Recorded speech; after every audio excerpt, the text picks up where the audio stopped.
Powered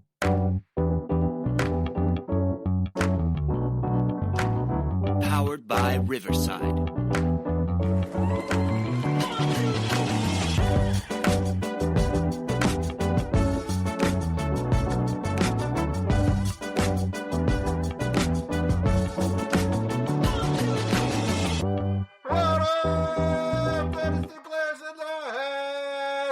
It's the Dynasty front office, and we are building you championships one trade at a time.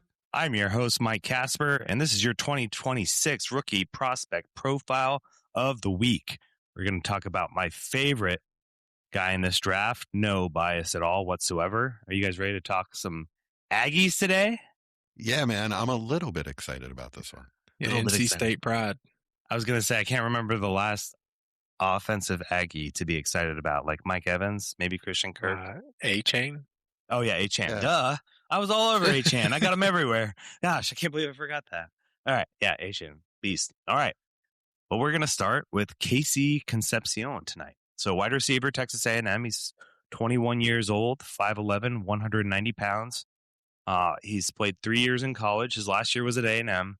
He had 61 receptions, 919 yards, 9 touchdowns. Also had 10 carries for 75 yards and a touchdown. He's also a good return man, but I'm lame and did not look up his return stats. I know he had a couple touchdowns in the punt return game this year. But before that, he played for NC State. And his first year there, he had 71 receptions for 839 yards and 10 touchdowns, and he rushed for 320 yards. So very versatile, highly productive player. Known to have pretty elite yak ability, with 55% of his career yards coming after the catch. He averages 6.6 yards after reception for some missed tackle rate, around 20 on almost over 21% of his touches, at 63% career catch rate. So overall, he's had over 2,000 receiving yards and 30 total touchdowns across his 3 seasons. His target share last year was 26%, so 80th percentile, but his drop rate was 9%. His breakout age was 18.9, which is 90th percentile. Like I said, did very good in his first season at NC State there.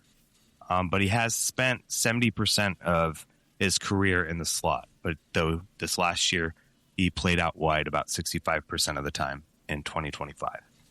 So, again, exceptional in the screen game, short area. Last year, he did have a quarterback, Marcel Reed. As much as I love him, he really struggled with the deep ball and the deep ball accuracy. So his downfield catching, he only caught 17 of his 48 targets last year of over 21 yards. But he's a really good player, really electric. I don't think we've seen everything we have to, or all of his potential. But I'm going to start with Austin this week to shake it up a little bit. Oh. Give us an overview of what you like about KC, because Jesse's already said some things. So maybe I need to hear some bad first before Jesse hypes him up even more than I just did. Oh, I've got some negatives. Okay, good. Yeah, I don't have too many negatives. Like, he feels like the perfect early second in a rookie draft. Like, that's kind of where I would value. In a standard, normal rookie draft, it feels like the perfect 202, 203 pick. So 107 in this draft. I was about to say, my problem is in this class, I think we're going to have to use the 107 to 109 for him. And he just doesn't feel like that kind of player unless he goes to the right offense that will use him to his max potential. I mean, having the freshman breakout is huge. And I remember I was playing C2C then. He was a highly recruited high school player as well. So I do like to have that when they translate quickly. He feels like he can succeed in the right offense, but he feels like a lot of these shorter receivers that need the scheme and the targets to get what you want out of him to a ceiling. As you said, with the, was it 50-some% yards after catch? Yeah. And it feels more of like a gimmicky receiver. And that's kind of what I felt like a lot of times watching him. And I want Jesse to go before I counter anything else. All right, so I have my scouting report all queued up, so I have to read it. Please do. I'm itching now. So one thing that I feel like you guys have failed to highlight is the speed. He's fast. Yeah, he's fast and he's capable of taking it to the house anytime he touches the ball from anywhere on the field. So that is very important to highlight about Concepcion. He's KC now. Wasn't he Kevin when he started out? And then he changed to KC? I couldn't speak to that. I've only known him for a year. I know his name is Kevin, so I may call him Kevin once in a while. Kevin. But R.I.P. he definitely is best with the ball in his hands, but he's extremely versatile. So he can line up anywhere on the field. He's going to contribute in punt and kick return as well. That'll help in some of your leagues. In some of your leagues, it won't, but it will get him probably a little better draft capital. Yeah, like I said, he's best with the ball in his hands, but that can be a challenge sometimes because the hands are not the best. Definitely has some inconsistency with the hands. He makes some amazing catches. So it's there. He can do it. It's in him. But he has just some, I don't want to call them concentration drops. Because I don't know if he's concentrating or not. They're just balls he should catch and doesn't. So that I don't love. It also highlights just some inconsistency overall in his play, especially when he was at NC State. He really put it together a lot more this year. I took your advice, Austin, and I did go back and watch some NC State film, and very, very inconsistent. Didn't really look like he knew where he was supposed to be all the time on the field. So that was concerning, but it seemed like it got cleaned up this year. Yak ability is definitely his elite trait. Speed, quickness. He's not really a precise route runner. There we go, so, Jesse. Nice. In that way, a lot of his game reminds me of DJ Moore. Kind of an athlete, kind of a dog. Isn't really where he's supposed to be all the time. Some inconsistencies in the game. If that's his ceiling, I really like him a lot. All right. What about you, Chad? What do you like about his game, and what concerns you? Let's start talking more of the negative. Well, one of the most concerning things are the drops, right? And Jesse touched on those, but it's the one thing that he's been consistent in his entire time in college. All 3 years he's had over 5 drops. The last 2 years he's had 7 per season. So it's not like, in the drop rate, the last 2 years are both above 10%. So it's rough. It's rough. One, I do want to touch on, like, the NC State film that you guys were mentioning that did look a little bad. I mean, I think that might be 2024 you guys are watching, because in 2023 he was pretty good. Yeah, it was 23. I thought I liked it. That's why I told you to watch it. Okay. Yeah, 24. 24, yeah. He was rough in 24. Yeah. But it's also like the usage was weird. I think he was kind of acclimating to an extended role. And then he got back to form in 25, but 23 and 25 were really, really good years for him. What I did like this year is that he did show a little bit more flexibility in how he's deployed.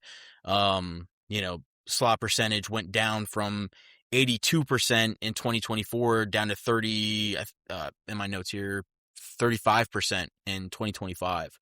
So it's a massive difference, for him. That's true wide receiver potential as far as, him being able to line up wide, which was 65% this past year. The other thing that really helps me kind of contemplate his role being extended and him able to look like a normal everyday wide receiver 2 in the league, because that's kind of what I project him as. His catch and traffic's been pretty good. Like he's been able to come up with balls that you don't really think he should, especially when you consider the size and also his ability to just drop random passes every so often. So it's pretty impressive. His catch and traffic success rate this past season was 66%, almost 67%, and that's up from the previous year. It was at 33%. So that's the dog in him that I was talking about. Yeah, but it was like such a massive improvement. He had like pretty much double 100%, improvement rate over year over year coming into 2025. So I really, really, really was excited to see that. You look at other measurables like his ADOT and yards per route run and everything, and they're pretty nice to see the improvements. from last year, which again was just pretty poor. So I'm excited to see what he does this year. I think this is a kind of a good launching point for him. But I'm with Austin. I think he's you would like to take a player like this in the second round, maybe like 111, 112 kind of range in a decent class. Yeah, I like him in that range as well. This is a guy that the combine's next week. He should run. He definitely should. He should test. So we'll find out. I'm not as optimistic as you guys are on his speed. I don't think he's that fast. The reports I've seen, top end isn't that crazy. Really? Or it's obviously guesstimations. We'll find out mid next week. Mid 4.4s is probably where I think he's going to end up, which is fast. Yeah. But I think when you watch him, he's really quick. Like he's lightning quick. I think that's kind of what I get from it when I see him. He's one of those guys that kind of a cliche term, but quicker than fast. That's what I get from him. I was going to say I assumed he had easy 4.4 speed. Yeah, I thought 4.4 too, and I was thinking not 2, but also. But I was 4.42 on the number, Mike. We're holding you to it. I felt like when I watched him a lot. Again, I don't consider myself a tape bro like you guys. That's why I host this segment, right? But his separation was good with whatever his speed and quickness and break was when I saw it, because I feel like there were just so many times in so many games where he would get wide open, whether it was a move or just straight line speed that burned a DB. Now, again, competition comes into play there, but I don't know. Did any of you guys see any of that, or am I just a crazy fan watching stuff? Yeah, it comes from his athleticism. So he gets open because of his quickness and his speed. It's not necessarily the technical side. Like, he's not a technician with his route. So yes, he gets separation, but I would say he's not the same type of player or even level of player, but it's like Travis Hunter, where he would get open because he's so athletic, not really as much polish or setting up defenders. One thing I will say, though, you mentioned his quarterback. He left a lot out on the field. There were a couple of times, more than a couple of times. I think it was a Notre Dame game in particular. What was the game where he had 200 yards? I'm pretty sure that was the Notre Dame game, actually. He was open deep numerous times in that game, and it wasn't blown coverage. He got open deep, and then just the quarterback couldn't get him the ball. That quarterback really did not do him any favors, especially with the deep ball this season. He definitely has some more chops. It's just they were uncatchable. I don't want to say that he's like, Henry Ruggs out there or anything, but he definitely can get open deep. Yeah, he had 158 against South Carolina, 113, 7 catches, 113 against Auburn. Okay. Notre Dame was 4 for 82. Okay, He had a lot of misses on Notre Dame. I guess Jesse said DJ Moore. What are some other comps for you guys? Austin, Chad, is there anyone that kind of sticks out or close? Last week I said similar to Rashid Shaheed, and Okay. I'm kind of going to stick with that. I think that's the kind of player that we want him to be in the NFL.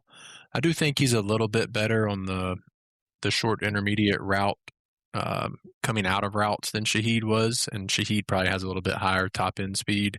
I was going to say he's a little more straight line. The player type is that they're similar to me. Okay, gotcha.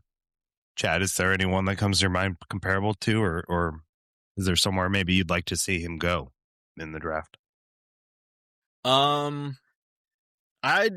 like to see him. I'd like to see him with Seattle. I think that'd be a good replacement for Shaheed. I think he kind of fits what they're looking for. Obviously, if they brought him in, Yeah. and I think he is potentially leaving this offseason, right? If not, He's a free agent. Yeah. He's a free agent. So, yeah, I think that'd be a good spot for him. I was going to say the Rams, a couple picks before them, because their return game obviously cost them in the playoffs, and he's good in that area too. And Devontae Adams is old, and He'll tank his value for a year. For a season, yeah, I think so, absolutely. But at the same time, like, people are going to be excited for what Stafford could do, and the offense I don't know if I don't think it tanks it, but I could see. Don't expect much at the beginning of the year. I mean, if they take him in the first, it's not going to tank it too hard because Yeah. I mean, we just saw with Igbuka 29. what happened with Igbuka in year one with the crowded room. So I would be floored if they took him in the first. there's a lot of buzz about him being a first round receiver. Yeah, just the Rams in particular. Yeah, I wouldn't be floored if he went in the first. I kind of expect it. I'll see how he tests. I don't feel like he should be, but this class is, you never know where people are going to go after the top 10. I think Kuiper just said he expects 6 wide receivers to go in the top 50. Yeah, that's what Daniel Jeremiah had 6 in the first round. Wow. Yeah, maybe it was Holy Jeremiah. smokes. Maybe it was Jeez Jeremiah that Louise. said it, actually. Because Yeah. I've been listening to him, too, yeah. I could And really Dan hype this Brugler class up. has 16 in the top 100, I think. Yeah, I think he goes in the first round. I think he's probably the 5th wide receiver off the board. But yeah, He's I my like wide receiver 5. I like 5 in the first round. So, Chad, you like Boston better? I think Boston's a top 15 pick. Oh, wow. Yeah. And Austin, let me guess, you like Omar Cooper? Yep. Okay. I think out of the second tier wide receivers, Concepcion's my favorite at the moment. Where would you have taken him if he were in last year's draft with where the rookies were going? Is he, again, early second, kind of like what you're 4. talking about? 204, Yeah. 205. That's where more of a Golden. mid-second, That's where Golden was going. Was he going after? Take him after No, it would Golden. be after Golden. After Golden, yeah. In that tier with Trey Harris, Burden, Besh, in that tier. Okay. Yeah, and depending on the draft capital. Yeah. I mean, if he goes in Probably. the first, then he probably jumps up Before those right where guys. Golden is. Was that 112, 2-1 kind of range? I think so too. Gotcha. Cool. Anything else we need to know about KC Concepcion, guys? I like him more than I like Luther Burden.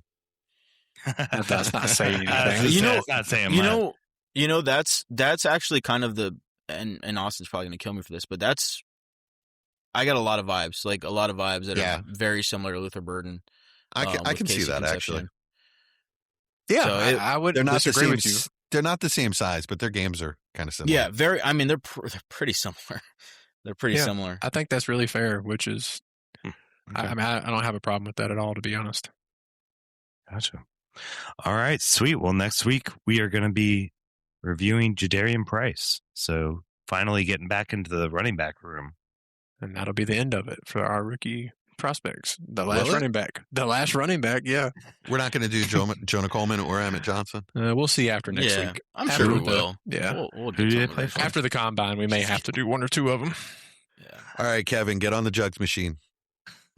Yeah. All right. Well, this has been your 20. Ladies and gentlemen, He cut me off. welcome cut to me the off. front office. Go ahead. I'm man. just kidding. This has been Well, your 20. Now it's awkward. Oh, I was going to say it again. The Thanks. dynasty Yeah. clock is ticking. From the heart of the startup draft to the championship throne, one crew rules the long game. Give it up for the undisputed architects of empire. At least we're on brand. Dynasty!